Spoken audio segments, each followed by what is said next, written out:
Eh, kumfanya hivi huyu mwamba hapa, naamini kabisa ni ujumbe katumiwa Nchimbi kwamba dakika yoyote unaweza ukafanywa chochote na ikawa amani, mambo yakawa kama jana. Nadhani wengi mnafahamu movement za huyu mwamba hapa, lakini pia mnafahamu maneno fulani mabaya sana ambaye alitamka bwana mmoja wa Zanzibar kule, kumsema ambaye hajamweka wazi, lakini huyu alimweka wazi. Smai alimsema Nchimbi kwamba tuna Yuda, kuna Yuda. Baadaye alipokuja kuhojiwa kwamba ilikuwaje mambo yaliyokuwa nasema, kusema kwani nyie hamjui? Mimi nisema hivyo na sisahihi chochote. Hawa mashetani ma CCM, ingekuwa kwamba ni mtu mwingine yote amezungumza vile, hata kama hajataja jina, kwamba kuna Yuda serikalini, ungesikia kuna vikao wamekalishwa, aseme huyo Yuda ni nani, athibitishe. Lakini kwa sababu lile lilikuwa jambo lao, kwamba mtu wao anaweza kutema kufuru yoyote, jamaa yuko salama. Yule Smai wa Zanzibar yuko salama. Huyu aliyejaribu kufafanua kwamba pengine aonyeshe hata haki ya kinafiki, haki ya kinafiki, kawekewa alama hii. Hii kwanza imeonyesha kwamba CCM sasa hivi hawatanii kwa sasa. Hata ukionyesha tu haki ya kinafiki, mtu wao hawataki hata wakuonyesha haki ya kinafiki. Yaani wenyewe wanachoangalia kwamba okay, unaonyesha haki ya kinafiki, unaonyesha kote, unasifia. Kwa sababu mtu kabisa kama mimi siwezi kumsifia Samia kwa chochote, kwa sababu Samia hana jema atakuja kufanya hii dunia, replace umwagikaji mkubwa wa damu aliyofanya. Hakunaga mbadala wa uhai wa mtu. Zaidi sana mtu anayeweza kulipa fidia ya uhai wa mtu, akitoa uhai wa mtu, ni yule anayeweza akajitoa kwamba naomba mimi niuawe kwa ajili ya dhambi na ubaya niliyofanya. Wala huyo ndo anaweza akasema anatubu. Hakunaga kutubu, asikudanganye mtu, isikudanganye dini yoyote, kuhani yoyote, askofu yoyote, nabii yoyote, mwamposa yoyote, shehe yoyote. Hakunaga kutubu. Kutubu ni kuganga jeraha, kutubu ni kulipa fidia, ndo kutubu. Once ulichokiondoa huna uwezo wa kukirepress. Replacement ni wewe mwenyewe ufanyike vile ulivyokifanya kile kitu. Biblia inasema apandacho mtu atakivuna kile kile. Yaani ukinyang'anya mtu vitu, watakuja kukunyang'anya vitu. Ukinyang'anya mtu uhai, mavuno yake ni kunyang'anya wewe uhai. Lakini huyu mwamba hapa, huyu mwamba anajaribu hata kusema Rais Samia mzuri, ana moyo mzuri, lakini CCM na mifumo yao yote wanasema hatutaki hata anaweza kuchanganya, atamke uzuri wa Samia, atamke na makosa. Huyo naye hatumtaki, huyo kwisha basi. Sasa kimsingi hapa naona ujumbe huu ulikuwa unatumwa tu ni kwa Nchimbi, kwamba usionyeshe hata kidogo kwamba pengine utawala wa Samia una mapungufu, wewe una haki fulani na unaweza ukafanya chochote na ikawa amani. Lakini mimi nitoe ushauri kwa Nchimbi na mwingine yoyote. Nishasema nyie mnapoendesha movement zenu chini chini, kimya kimya, wote ambao munaumizwa na mauaji na utekaji na uteswaji wa watu, mtamalizwa kimya kimya. mi ushauri wangu ilikuwa jitokezeni tu upeupe. Kuna mgongano kidogo hapa, watu wanasema mkijiuzuru, mkitoka ndani ya CCM mutawapa uhuru zaidi hawa kuendelea kuwa huru. Komaeni humo. Ni kweli, inawezekana kabisa, munatakiwa mkoma, lakini kukomaa kwa siri. Wenzenu matukio yao yako wazi. Mi nachojua watawamaliza. Yakina Ndugai, yani kushtuka kwa mioyo yakina Ndugai ile, yakina yule wa Iringa yule Lukuvi, yakina Jenista Mhagama, ndo mambo ambayo inawezekana tutayaona mengi sana, kushtuka kwa mioyo. Lakini hiki alichofanyiwa Mwamba hapa, mambo ya akina Amfule Polepole, akina Mdude, lakini pia hata risasi za kawaida za maelfu za watoto wetu, ndugu zetu ambao wamefanyiwa hayo. Nini kifanyike sasa? Mimi ningetamani iendeshwe movement ya kawaida, yani spirit ile mlio nayo ile, mujaribu tu kuitisha, kupushi. Lisiwe swala la mwaka 2030 rais akibadilika. Hakuna rais anayebadilika kwa upepo, kwa usawa huu. Hakuna. Kama Samia ataondoka, atawekwa atakayesimamia ukatili kuliko ilivyowahi kuwa.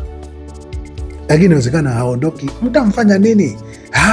Hapo kitawaka, kimewaka huku mlikotoka. Kuna uchaguzi gani umefanyika huku? Hapa sasa huku mbele ndo watatuona. Hakuna watakao waona. Samia wakati anapitishwa, zilifuatwa taratibu gani? Mmesemaje? Mmepitishiwa walioitwa wabunge kwa namna ya kibabe, mmefanyaje? Huku mbele mtafanyaje? Mimi nimeshauri yeyote unayeona kuna mambo yatakayo yabadilike, simamisha msafara, tusimame hapa, tuiambie majeshi tusaidieni hapa, tusimame.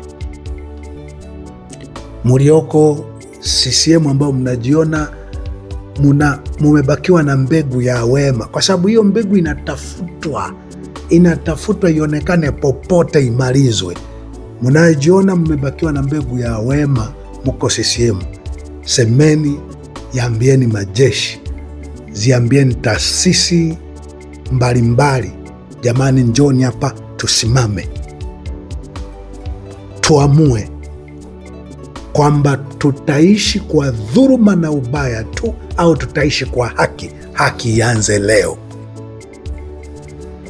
Haki imo kwenye mioyo ya wanadamu. Wanadamu wote haki tunaijua, tukiachilia mbali vitabu vya Mungu. Wanadamu haki tunaijua. Haki namba moja ambao wote tunaijua, lile ambalo hupendi kutendewa wewe. Wewe ukitendewa utalalamika, ila usimtendee mwingine. Wote tuwekane, hiyo ndo uelekeo wetu. Kila mtu akimtendea, askari, jaji, mkuu wa wilaya, mkuu wa mkoa, nani akimtendea mwingine yeyote, aulizwe, wewe hivyo ulivyotendewa ndivyo unavyotaka na wewe kutendewa? Haya, kaa pembeni, tuweke mwingine akutendea hivyo hivyo. Tusimame tuongee kwamba wanadamu wote sisi ni sawa. Asiwepo ambaye atajipasisha na haki ya kutesa, kuumiza wengine, kumiliki, kukalia ofisi yenye hadhi kuliko maisha ya wengine, kwa vitu, kwa mali za umma. Hapana, tusimame. Mimi naambia tusimame. Ifanyike kokote duniani, nchi zote kwingine kuna ukatili uliopitiza. Na hakikishia Mungu ana mataifa na watu, ana nchi ambazo hazitaharibika zote. Atatumia nchi moja kuitengeneza ili aonyeshe dunia yote wanadamu wanavyopaswa kuwa. Na ninahisi nchi hiyo ni Tanzania. Kwa nini? Tumo watu tunaoweza kutafsiri sasa uhalisia wa maisha ambayo wanadamu wote wakituangalia hivyo wataona dunia yote inatakiwa kuwa hivyo.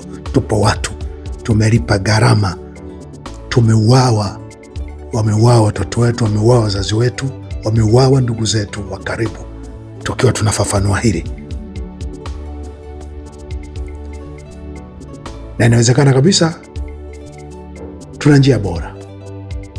Tusimame, hakuna tunakokwenda, hakuna tunakokwenda,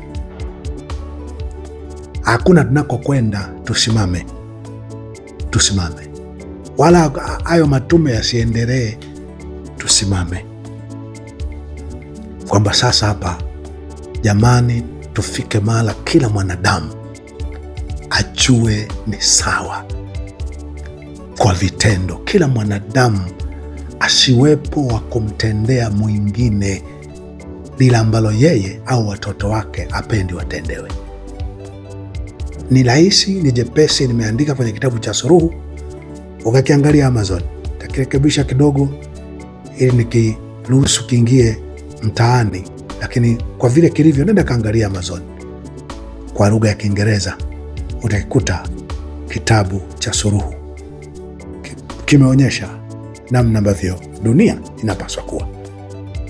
Lakini wakati dunia inaweza isikie vizuri, basi tuangalie nchi yetu inavyoweza ikawa picha ya dunia, inavyoweza kuwa dunia iseme tuwe vile walivyo Watanganyika au Watanzania.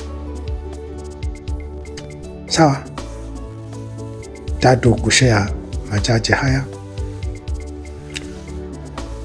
Basi utakachonisikia ndo hicho, na sivyo, na hakika itakuwa ni mmoja tu anawindwa kuliwa nyama kama bwana, ama kushituliwa moyo, ama kutokuonekana alipo.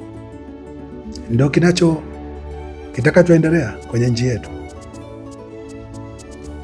Lakini Yeremia 6:16 nasema, simameni, iangalieni mapito ya zamani, ili wape njia iliyo njema, nanyi mtajipatia raha nafsini mwenu. Wale walisema hatusimami, waliumia. Kama haya tunayoshauri unaona haiwezekani, hamtaki hata kutusikiliza wengine kwa ukaribu, kwa utulivu, kwamba tumewaumiza, lakini tuwasikilize. Na wakishia, utaumia na unayehisi haiwezekani, na unayehisi una mnyororo fulani ambao wewe tu ndo utakuwa salama. Utawapunguza, utawaua, utawadhuru watu mbalimbali, wewe utakuwa salama, na kuhakikishia na wewe utaumia. Hakunaga ushindi na suluhu inayotokea kwa njia ya kutesa, kuua, kuumiza, kutesa, kuua, kuumiza tu. Haiko. Kama ulijua hivyo, sasa unajihisi kumbe ulikosea, unaona njia ngoja ya kuziba, yanitumia hii, unakosea zaidi. Simama, nisikilize hiki, nisikilize ni haya. Hongera na asante kwa kunisikiliza.